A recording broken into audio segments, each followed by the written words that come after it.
Next part, Part E, Sources of Exoneration. Scholars who study miscarriages of justice are interested not only in the causes and consequences of wrongful conviction, but also the sources that lead to the exoneration of the factually innocent. As mentioned earlier, there are only 4 ways in which a defendant can prove his confession false beyond any reasonable doubt, as Table 11 below indicates. In the case of 8 individuals, the confession was proven false because it could be demonstrated that no crime occurred. I'm immediately reminded of Mike Holbach. The grieving process could last days. It gives cause for suspicion, does it not? I'm unlike certain lawyers.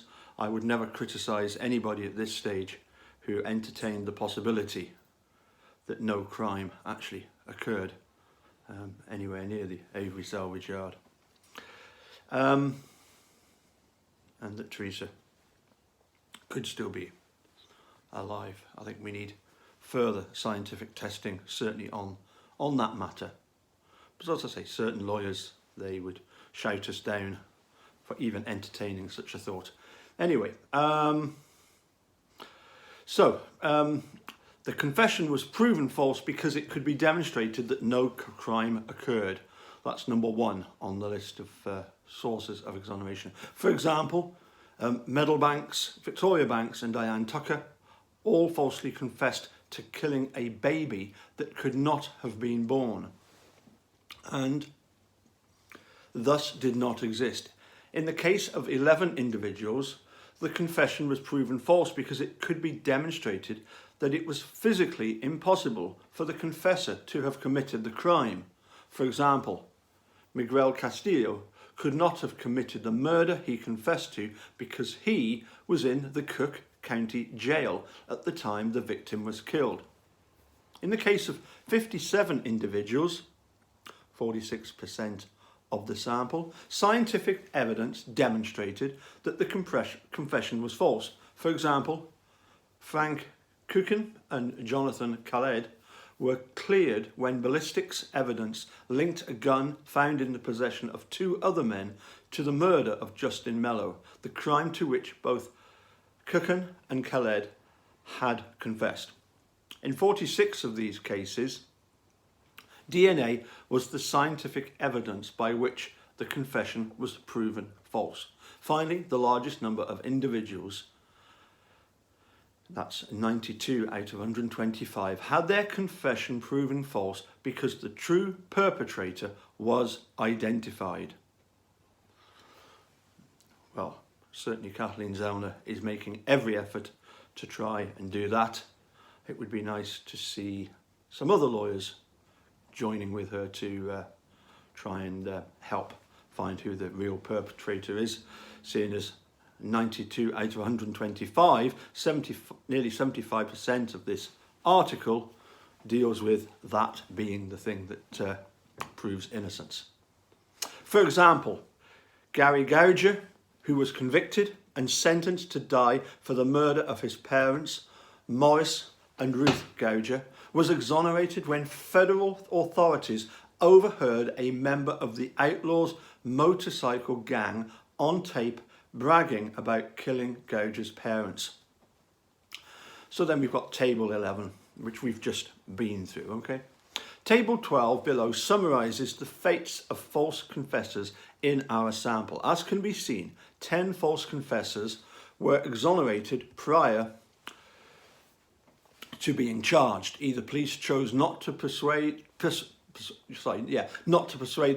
prosecutor to file charges, or the prosecutor chose not to file charges despite the wishes of the police. Well, that would be nice, wouldn't it, eh? That's very good, yes. But that's only 10 cases. 64 false confessors, more than 50% of the sample, had their charges dropped prior to trial. Either the prosecutor dismissed charges on his own or after the confession was suppressed by the judge. Again, that should have applied in Brendan's case. 7 false confessors, 6% of the sample, were acquitted at trial. 14 false confessors chose to enter a plea bargain despite their innocence. And 30 false confessors, 24% of the sample, were convicted at trial. Altogether then, 81 false confessors, 65%, or approximately 2/3 of the sample, were exonerated without first being convicted, while more than 1/3 of the sample were wrongfully convicted. So table 12 again gives that list. Table 13 lists the fate of those individuals who were convicted, most of whom have been officially exonerated. 37 of the false confessors who were wrongfully convicted have subsequently been officially exonerated and or released from prison for the crimes to which they falsely confessed. 2 false confessors tragically died in prison while serving time for crimes they did not commit, John Jeffers and Frank Lee Smith, while 5 convicted false confessors, Victoria Banks, Joseph Banks, Derek Tice, Daniel Williams and Eric Wilson, still remain incarcerated despite the undeniably dispositive evidence of their innocence. That's a pretty long-winded way of saying it, but never mind. Undeniably dispositive evidence of their innocence. I guess that's just lawyer talk. At least 3 others remain incarcerated on other crimes. Hubert Geralds, Andre Jones, Stevie Ray Weaver. And so we got table 13. Next, table 14 indicates the reasons for the convicted false confessors' release. Of the 37 convicted false confessors who were released from prison, 15 had their convictions overturned by an appellate court, while 13 convicted false confessors were released from prison early and thus officially exonerated for non-judicial reasons. Typically, because DNA testing established their factual innocence, 9 convicted false confessors served their sentences and were never officially exonerated, despite the fact that their factual innocence was subsequently proven. Several convicted false confessors, such as the 5 juveniles who were wrongfully convicted in the Central Park jogger case, served their full prison sentence before their factual innocence was established and they were officially exonerated.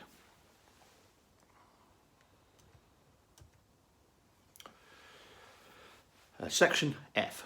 Risk of miscarriage of justice. The advent of DNA technology and its application to the criminal justice system has now demonstrated beyond any doubt that wrongful convictions occur in America, that they occur with troubling frequency and regularity, despite all the so-called procedural safeguards in the American adversary system, and that the main causes of wrongful conviction have been identified. So that beggars the question, what on earth is going on? Why are we still getting situations such as Stephen Avery, Brendan Darcy? I think we know that there's more to it than just trying to get the pair of them out. It's a case of proving the why were they wrongfully convicted. I think that's the main gist of what we need to do in Stephen Brendan's case. Find out why. As research prior to the development of DNA technology also indicated, it is clear that eyewitness misidentification is the most common cause of miscarriages of justice.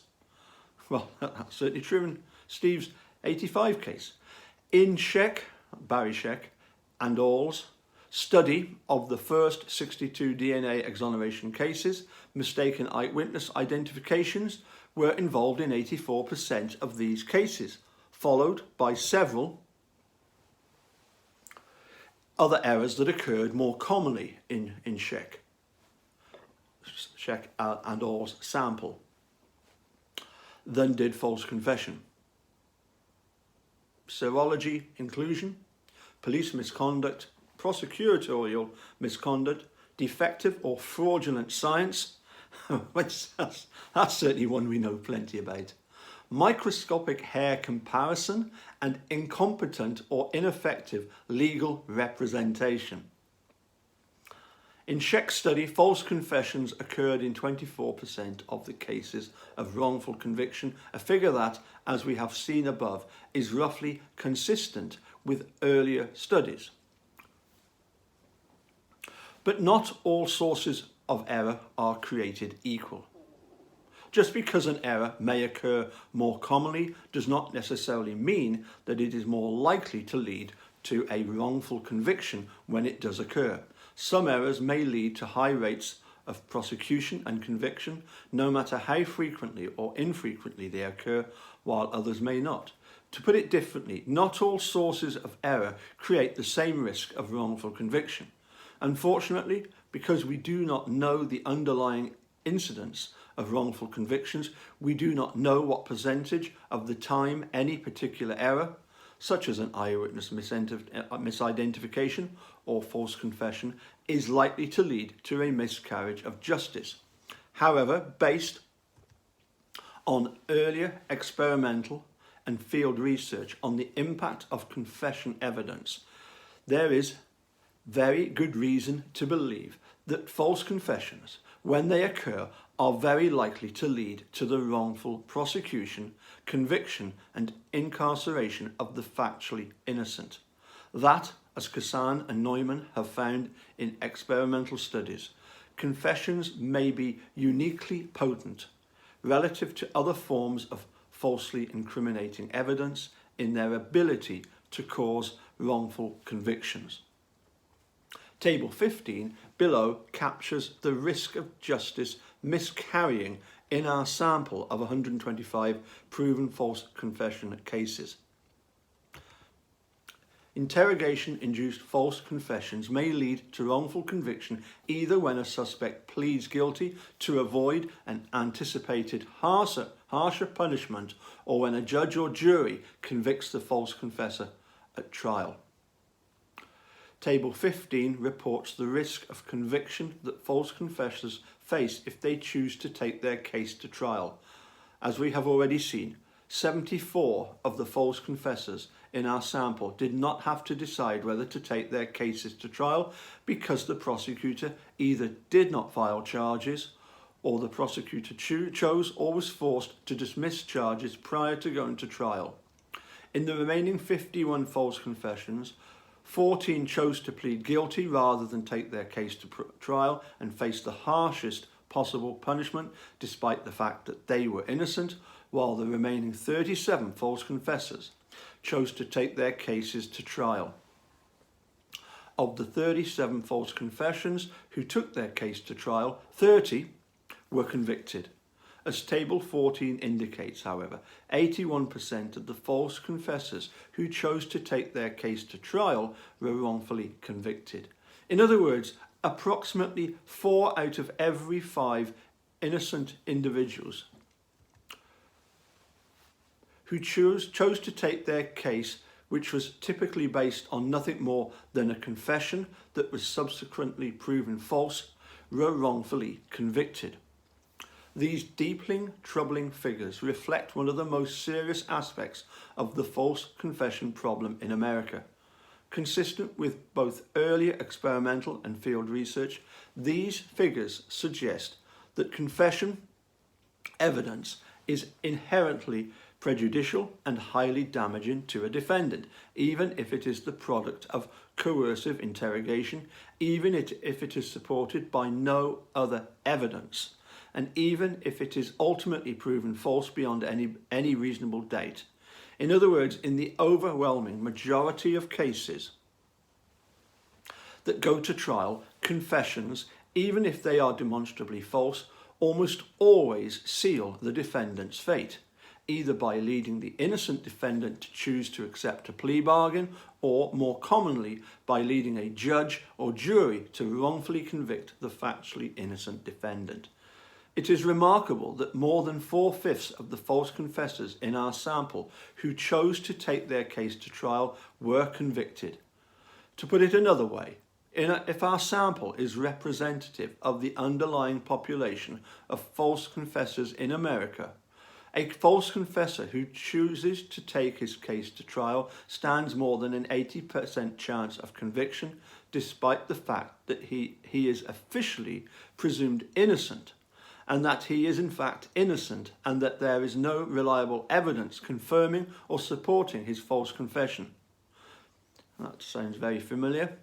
Moreover, this figure does not appear to be anomalous, since it is consistent with Leo and Ofshi's findings that 73% of the false confessors in their study of 60 cases who chose to take their cases to trial were also wrongfully convicted. These figures are all the more remarkable when we consider the number of false confessors in both studies. 7 in Leo and Ofshi's sample of 60, 14 in our sample of 125, who chose to plead guilty rather than take their case to trial. As Leo and Ofshi have pointed out, if it seems counterintuitive that an innocent person would confess falsely, the spectre of an innocent false confessor pleading guilty seems fantastic. Yet this is not uncommon. If we consider all the false confessors in our sample whose cases were not dismissed prior to trial, more than 85% resulted in conviction, either by plea bargain or by trial, despite the fact that there was no reliable evidence supporting their guilt, that their confession was typically internally inconsistent and or externally contradicted, and that their innocence was ultimately proven. In other words, 51 false confessors who were factually innocent had to make a decision about whether to take a plea bargain or agree to a reduced sentence despite their obvious innocence, or to take their case to trial and face the harshest possible punishment, typically the death penalty. Even in the age of DNA testing, perhaps it should not be surprising that police interrogators continue to extract demonstrably false confessions, despite the Miranda warnings and a host of other procedural safeguards, that prosecutors continue to erroneously indict and prosecute the innocent, and that judges and juries continue to convict factually innocent individuals based on uncorroborated and ultimately false confession evidence. The findings reported in Table 15 demonstrate that, as Leo and Ofshi have noted, a false confessor is always a potentially dangerous piece of evidence to put before a trier of fact, even when the defendant is factually innocent. These figures underscore the observation that criminal justice officials and lay jurors often treat confession evidence as dispositive or uniquely persuasive, so much so that they will allow it to outweigh even strong evidence of a suspect's factual innocence. As Kassan and his colleagues have demonstrated in the laboratory, confession evidence substantially biases the trier of fact's evaluation of the case in favour of the prosecution and conviction, exercising profound and context-resistant impact on jurors, even when the defendant's uncorroborated confession was elicited by coercive methods, and the other case evidence strongly supports his innocence. Like Leo and Ofshi's study, this article's findings indicate that real-world jurors simply fail to appropriately discount false confession evidence, and thus that false confession evidence is highly, if not inherently, prejudicial to the fate of any innocent defendant in the American criminal system. Then we have table 15 that, as I say, we've just looked at. Well, now this should be interesting. False confessions and case outcomes, quantitative trends, section A, vulnerable populations, children. One of the most troubling findings in our study concerns the number of young children who falsely confessed to serious crimes they did not commit. In our sample, we found 7 children under the age of 14 who were the victims of interrogation-induced confession. Authorities in Providence, Rhode Island, pressured a 9-year-old boy to confess to setting a fire which destroyed the town's American tubing and webbing factory. A 10-year-old boy in Salem, Virginia, falsely confessed to setting a series of fires, as did a 10-year-old in Galveston, Texas, who was charged with both arson and murder before authorities arrested the real perpetrator. In Omaha, Nebraska, in 1998, police coerced a false confession from Anthony Johnson, an 11-year-old boy, to the murder of his 83-year-old neighbour, Sally Lou. Another boy, Jeremy Garner, later confessed, was convicted and sentenced to life in prison. Amazing. And not in a good way. Of all the false confessions involving very young children, perhaps the most notorious case involves 2 boys aged 7 and 8 who were charged with the murder of 11-year-old Ryan Harris in the summer of 1998, only to be exonerated when DNA evidence later identified the true perpetrator. It is this case to which we now turn. Case number 1, Ryan Harris. On July 27, 1998, an 11-year-old girl named Ryan Harris, living with her godmother for the summer in Chicago's Englewood neighborhood so she could attend summer camp, disappeared. She was last seen riding her shiny blue Road Warrior bike away from her godmother's home. After the godmother filed a missing persons report and had flyers printed with her picture, she and others from the community searched the area near her home. Ryan's body was discovered less than 24 hours later among tall reeds in the backyard of an occupied 2-story building.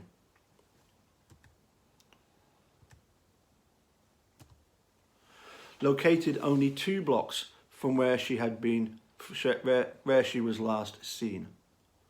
She had been badly beaten about the head, her underpants stuffed in her mouth in an apparent attempt to gag her, and there was evidence she had been sexually assaulted. Police reported finding leaves and pieces of bushes in her mouth.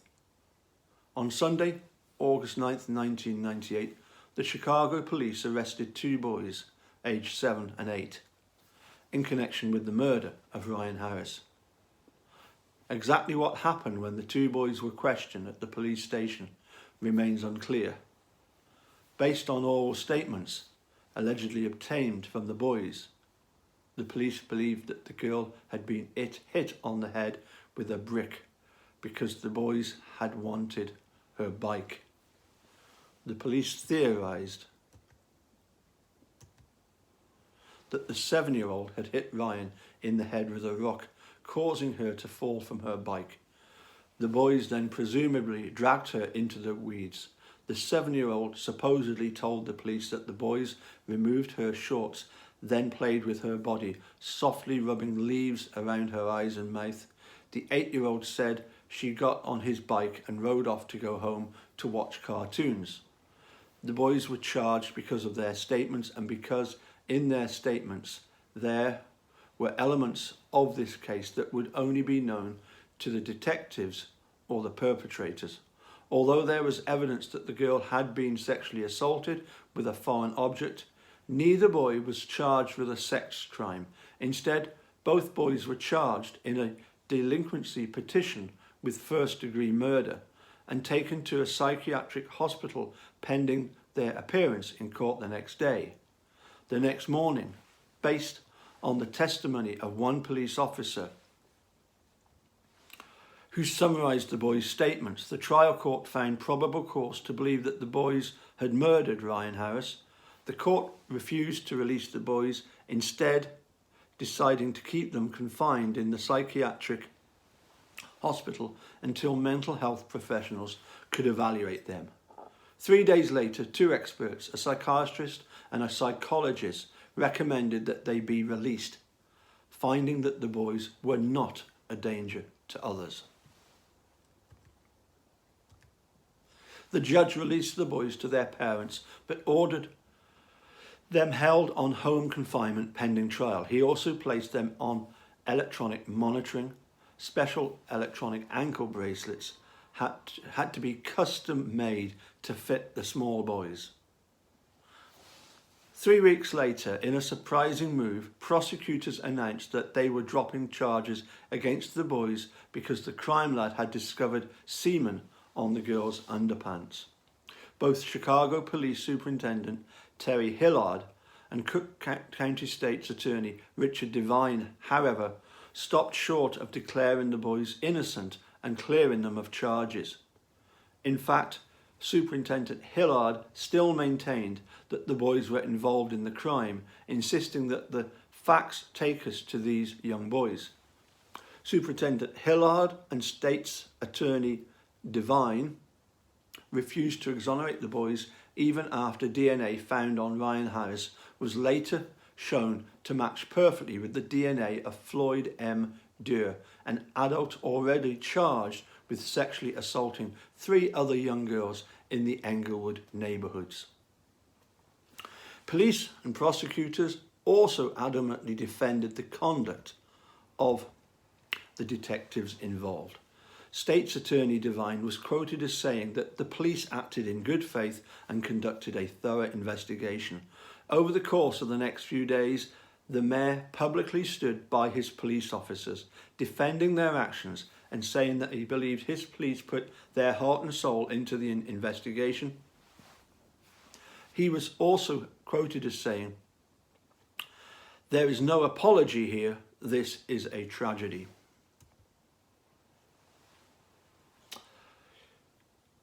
I think we'll hold it there. We're going to look at Section B, Vulnerable Populations, Juveniles. We'll catch you again soon. Bye for now.